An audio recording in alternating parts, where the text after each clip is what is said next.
A humildade de Jesus, o exemplo do amor verdadeiro. Queridos irmãos e irmãs, hoje, convido todos a refletirmos sobre um dos gestos mais profundos e transformadores de humildade que encontramos nas Escrituras. Um gesto que nos revela o coração de Cristo e que nos chama a viver de maneira diferente em um mundo que muitas vezes exalta a ostentação e o orgulho. Vamos meditar no momento em que Jesus, o Filho de Deus, lavou os pés de seus discípulos, um ato simples, mas profundamente revelador de sua natureza. O contexto do ato de humildade de Jesus, na noite em que Jesus foi traído, antes de sua prisão e crucificação. Ele se reuniu com seus discípulos para a última ceia. A expectativa de todos era de um Messias glorioso, poderoso, que estabeleceria um reino terrível sobre seus inimigos.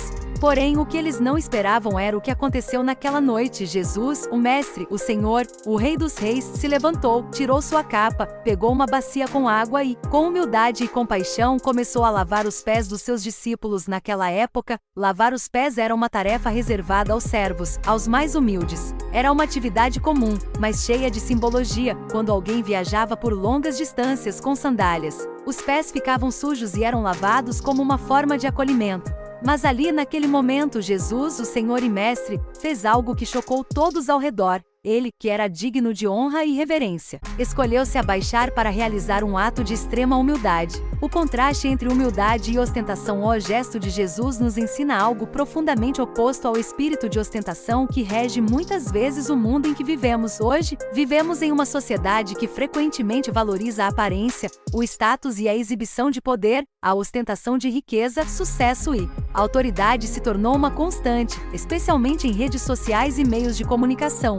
O que importa, muitas vezes, é o que mostramos para os outros, e não o que realmente somos. Contudo, o exemplo de Jesus nos ensina que a verdadeira grandeza está na humildade. Ele não se preocupou com a opinião dos outros, não buscou reconhecimento público, mas se dedicou a servir. Sua grandeza não estava na ostentação, mas no ato de se colocar abaixo, de humilhar-se para lavar os pés daqueles que estavam com ele, aqueles que mais tarde o abandonariam. Ele não precisou de títulos, de reconhecimento ou de status para demonstrar seu valor. Ele foi grande na sua humildade. A humildade de Jesus como reflexo do seu amor incondicional. Jesus não fez isso apenas por um gesto simbólico. Ele nos ensinou, através desse ato, que a humildade é a verdadeira expressão do amor incondicional. Ao lavar os pés dos discípulos, ele estava mostrando que o amor não se mede pelo que se recebe, mas pelo que se dá. Sem esperar algo em troca, ele amava os discípulos. E isso era mais importante do que qualquer honra ou reconhecimento. Jesus nos convida, portanto, a seguir seu exemplo, a amar não pelo que recebemos, mas pelo que podemos oferecer aos outros. O desafio da humildade em nossos dias.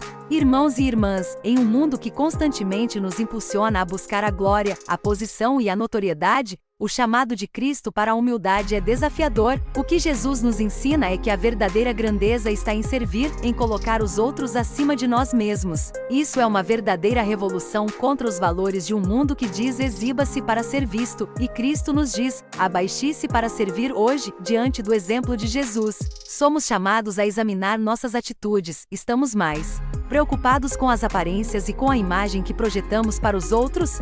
Ou estamos buscando humildemente servir aos outros, assim como Jesus fez, sem esperar reconhecimento?